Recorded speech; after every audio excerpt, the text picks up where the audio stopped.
E aí, galera, vamos lá para mais um bloco, para mais um encontro de hoje, dando continuidade ainda ao Brasil colonial, assunto que está envolvendo a sociedade, a cultura, o tipo de sociedade que nós tínhamos dentro desse Brasilzão e também a economia, que é um dos assuntos que eu sempre costumo dizer bem mais visto e mais cobrado em questões de prova.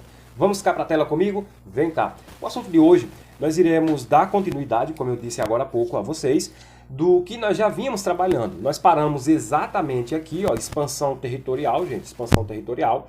Quando você escutar essa palavra expansão territorial, você já vai fazer o hiperlink com o quê? Com o processo de colonização. Opa, processo de colonização. Por que, professor? Colonização. Gente, o processo de colonização era um dos objetivos da coroa. Mas esse processo de colonização, ele tinha que vir acompanhado de alguma coisa que desse lucro. Ou seja, eles visavam, como eu falo para vocês, popularmente lucro, a economia. Eles visavam a economia. A economia tinha que dar para poder essa expansão territorial seguir perante os sertões, os interiores. Então, quem foram os responsáveis?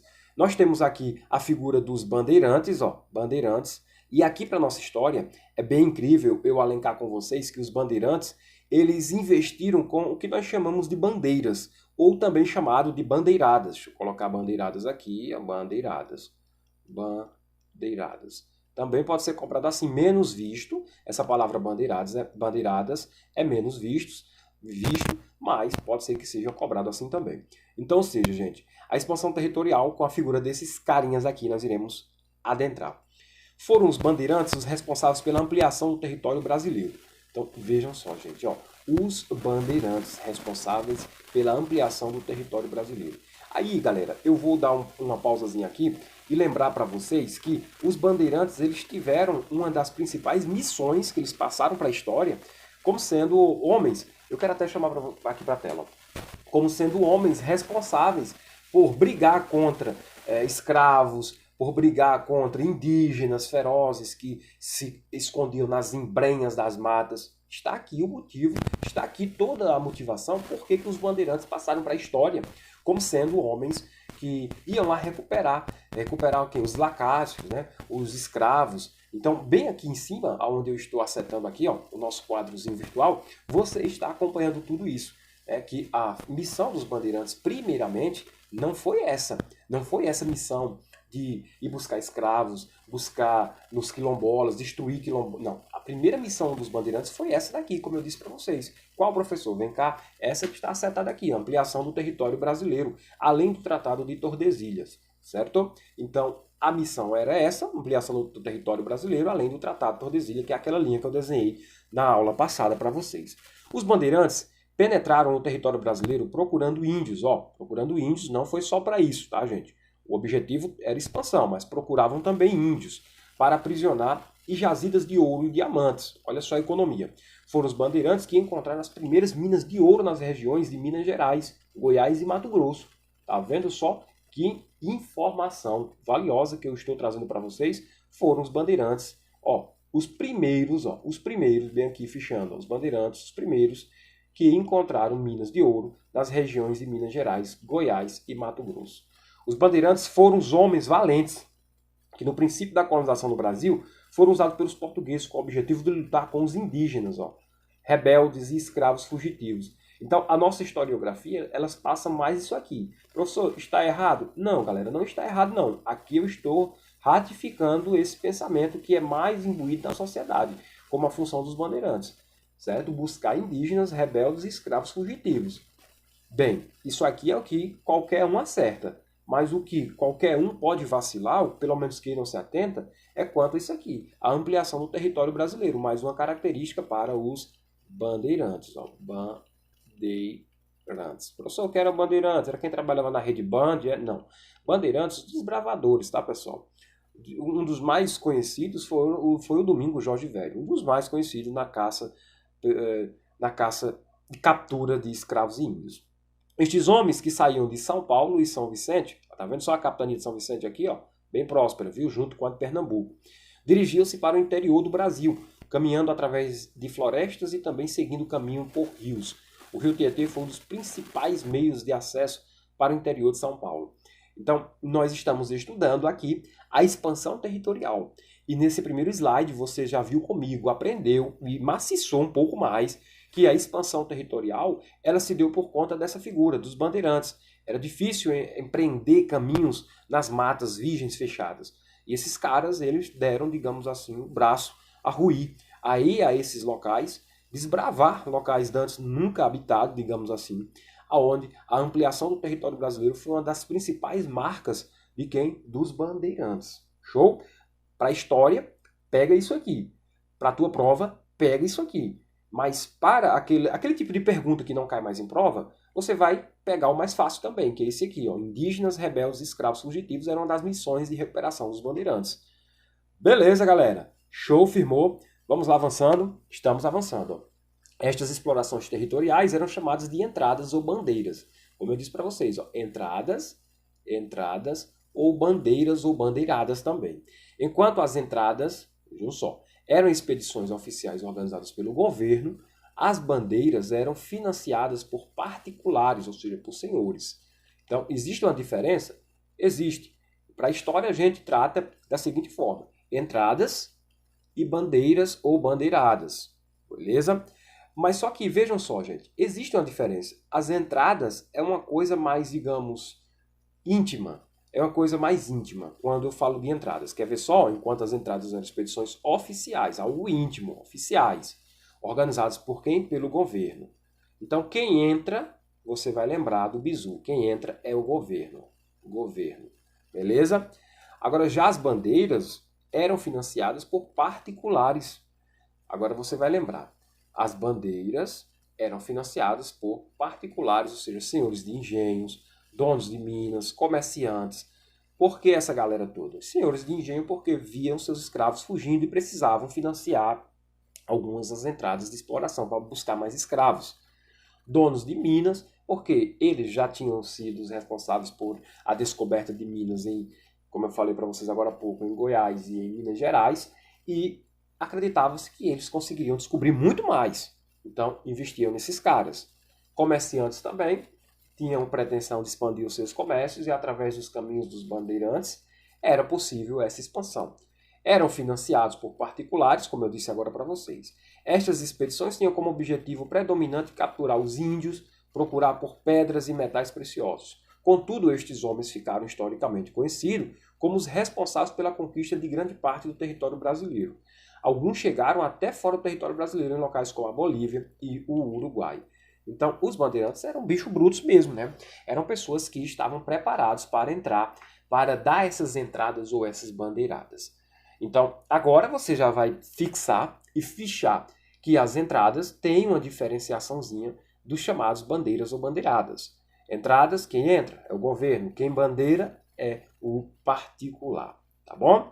Do século 17 em diante, o interesse dos portugueses passou a ser a procura por ouro e pedras preciosas.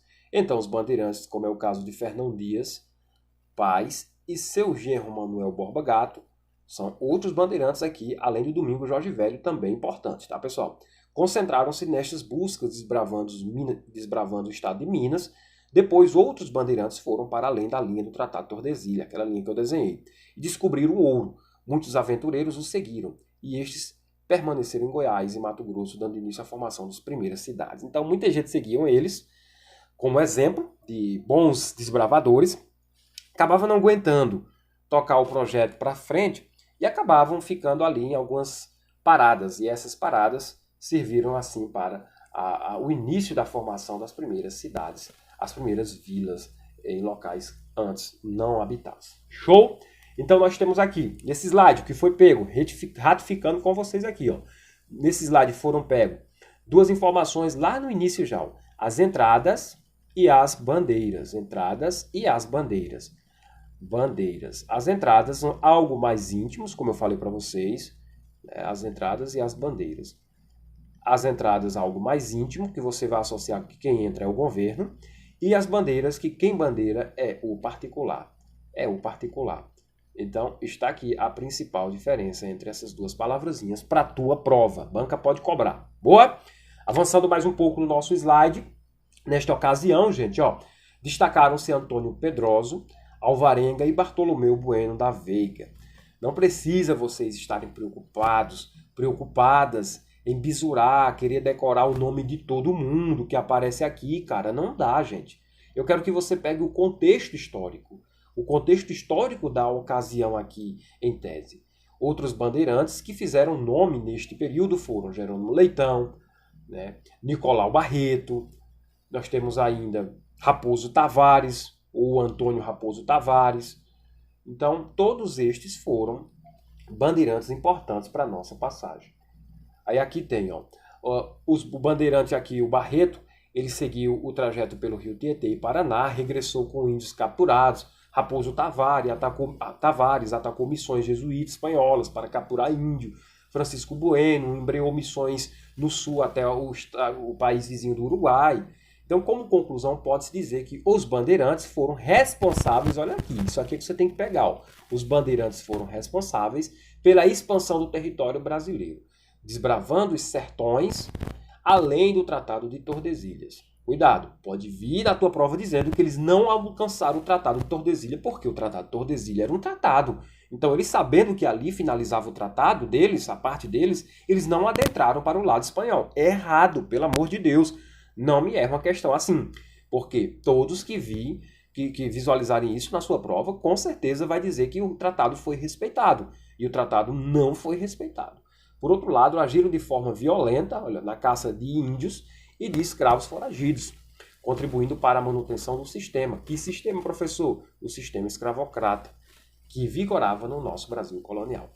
Então, aqui, eu dei para vocês algumas informações de alguns bandeirantes. Não precisa vocês ficarem, ó, coçando a cabeça, querendo pegar nome de bandeirantes, qual missão o bandeirante foi responsável, nada disso, longe disso. O que eu quero que vocês peguem é o que vocês já foram alertados aqui no nosso quadro. É que os bandeirantes foram responsáveis pelo processo de quê? Pelo processo de colonização, pelo processo de colonização dos sertões do Brasil. Os bandeirantes também foram responsáveis pelas primeiras levas de encontro de ouro em Minas, Goiás, nos estados aqui já supracitados. Vocês veem também que é importante anotar no caderno de vocês, no post-it de vocês, que os bandeirantes eles tiveram uma repressão contra os indígenas e os escravos. Porque os bandeirantes eles foram incumbidos ou por ora pelo governo ou por ora pelos particulares a fazer as suas missões. Missão a qual tinha como objetivo as pretensões governamentais, nós chamamos de entradas. As missões que tinham pretensões minhas, suas, privadas, eram as missões chamadas de bandeiras ou bandeiradas. Boa? Pegou essas informações? Você não vai errar uma questão sobre esse assunto. Pode ficar tranquilo, tá? Pode ficar aí tranquila, tá bom? Vem cá para a tela comigo. Ciclo do ouro, século 17, 18, professor. Século 18. Após a descoberta das primeiras minas de ouro, aí você lembra, quem foi que descobriu as primeiras minas de ouro em Minas Gerais? Bandeirantes. O rei de Portugal tratou de organizar sua extração. Interessado nesta nova fonte de lucros, já que o comércio do açúcar passava por uma fase de declínio, ele começou a cobrar o quinto. Ó, gente, o quinto era uma espécie de imposto, certo? Cobrado pela coroa portuguesa. O que correspondia, já está bem aqui, ó. Estou adiantando o que vem aqui no conteúdo, a 20% de todo o ouro encontrado na colônia. Então era muita coisa, né? Este imposto era cobrado nas casas de fundição, são casas de alfândega, uma espécie de casa de alfândega que tinha nas estradas. Tinha como você seguir pelas estradas sem passar por essas casas de fundição. Normalmente eram em pontos, eram locais que era de acesso praticamente exclusivo, tinha que estar por lá, rota de acesso mesmo. A descoberta do ouro, e o início da exploração das minas nas regiões auríferas de Minas Gerais, Mato Grosso e Goiás provocou uma verdadeira corrida do ouro para estas regiões. Procurando trabalho na região, desempregados de várias regiões do país partiram em busca do sonho de ficar rico da noite para o dia. Então você já vê aqui a questão do ciclo do ouro, que é o ciclo econômico, o qual a coroa portuguesa no século XVIII começa a explorar do nosso território. Você deve lembrar que, quando do advento dessa exploração, havia impostos embutidos na procura desse ouro. O imposto aqui cobrado era o quinto, o quinto, certo? O quinto é o nome do imposto, o qual equivaleria a 20% de todo o pertence aurífero encontrado. As casas de fundições eram as casas responsáveis por essa cobrança, uma espécie de alfândega brasileira daquele momento. No Brasil colonial, principalmente nos séculos XVI e XVII e XVIII, os tropeiros tinham uma grande importância econômica. Que importância era essa, professor? Estes condutores de mulas eram também comerciantes. Então está aqui a função dos tropeiros, condutores de mulas, a qual tinha o nome de comerciantes, faziam o comércio de animais, mulas e cavalos entre as regiões sul e sudeste, ou seja, o transporte brasileiro, o avião brasileiro daquele momento. Comercializavam também alimentos, principalmente o charque, que é a carne seca, do sul para o sudeste. Como a região das Minas estava no século XVIII muito voltada para a extração de ouro, a produção desses alimentos era muito baixa por lá. Para suprir essas necessidades, os tropeiros os vendiam esses alimentos na região. Então, a figura aqui social dos tropeiros. Olha só, como é que funcionava o nosso comércio nessa região que estava tão preocupada com o ouro. Como é que a galera ia deixar de produzir e buscar o ouro para ir fazer alimentos, para negociar com cavalos? Aí surgiu a figura dos chamados assim tropeiros. Os tropeiros eram quem levava os pedacinhos de carne, os animais para venda, através dessa condução de mulas, dos animais a cavalos. Então tudo isso, da carne seca, era o sistema alimentício dessa região de Minas, onde essa região estava muito preocupada e muito ocupada com o que? Com a economia aurífera. Tá bom? Então mais um personagem entra na figura. Nós já falamos de quantos personagens, professor? Vários personagens até o momento. Falamos dos bandeirantes, que você já está aí carcomida de saber quem eram, quais a função dos bandeirantes, para quem os bandeirantes trabalhavam, né? Para quem mesmo? O governo em particular. Agora chegou a função aqui dos tropeiros. Quem eram os tropeiros? Os tropeiros eram comerciantes, cara. Comerciantes andarilhos que andavam aí distribuindo, de certa forma, distribuindo os seus alimentos. Pago, quando eu digo distribuir, não quer dizer gratuito, é pago, né? Para aqueles que estavam mais ocupados nas regiões das Minas, Goiás e Minas Gerais. Show? Avançando aqui, ó. Os tropeiros também foram muito importantes na abertura de estradas, e não só exclusivamente, a abertura de estrada foi dada aos bandeirantes, aos tropeiros também. Cuidado com o exclusivo, viu? Cuidado com o exclusivismo. E fundação de vilas também, esses caras andavam demais, cara. Então eles tinham que abrir estradas, eles tinham que fundar alguma coisa para ficar ali de repouso enquanto empreendia essa mata braba que nós tínhamos para frente. E cidades, viu? Muitos entrepostos e feiras comerciais criados por tropeiros deram origem a pequenas vilas e futuramente às cidades. A Inconfidência Mineira foi um dos mais importantes movimentos sociais da história do Brasil. Significou a luta do povo brasileiro pela liberdade contra a opressão do governo português no período colonial. Ocorreu em Minas Gerais no ano de 1789, em pleno ciclo do ouro. No final do século XVIII, o Brasil ainda era colônia de Portugal e sofria com abusos políticos e com a cobrança de altas taxas de impostos. Além disso, a metrópole havia decretado uma série de leis que prejudicavam o desenvolvimento industrial e comercial do nosso Brasil. No ano de 1785, por exemplo, Portugal decretou uma lei que proibia o funcionamento de indústrias fabris em território brasileiro. Então, galera, aqui, nesse quadrinho de que eu estou aqui colocando o asterisco para vocês, tem suma importância para vocês virem como era a cultura, a sociedade cultural desse período. Nós tínhamos uma cultura que era voltada para portugueses e não para brasileiros, porque nós éramos o quê? Colônia. Portugal era quem? Metrópole. Então abusos políticos fizeram parte desse sistema. O que mais, professor? Altas cobranças em cima de impostos abusivos, certo? Também faz parte dessa sociedade. Nós temos leis que prejudicavam brasileiros e beneficiavam portugueses. O desenvolvimento industrial nosso é atrasado ainda hoje por conta disso. Ainda hoje o Brasil não é um país que tem indústria de ponta, como é o caso da Alemanha, França, como vocês podem visualizar, por conta do atraso que o Brasil sofreu no nosso período colonial. Tá bom? O funcionamento das indústrias fabris em territórios brasileiros proibido por decreto. Tudo isso atrasou demais também a nossa industrialização. A nossa industrialização dos anos 50 com a Era Vargas. Isso você já está aí sabendo, tá? Então, estão aqui umas das missões dos tropeiros: aberturas de estradas, fundação de vilas e cidades. Os tropeiros não tiveram assim essa definição exclusiva. Lembre-se, foi compartilhada essa abertura de estradas, fundação de vilas e cidades com os bandeirantes, e os bandeirantes não tiveram exclusivismo. Show? Show de bola? Tranquilo? Vale lembrar também que nesse período era grande a extração de ouro, principalmente na região de Minas Gerais. Os brasileiros que encontravam ouro deviam pagar o quinto, ou seja, 20% de todo o ouro encontrado, que a gente acabou de falar, né, que acabava para os cofres portugueses. Aqueles que eram pegos com ouro ilegal, sem ter pago o imposto, o que acontecia, professor, com eles? Sofria duras penas, penas severas, podendo até ser degradado. O que é ser degradado, professor? Enviado à força para um território africano, para uma ilha abandonada.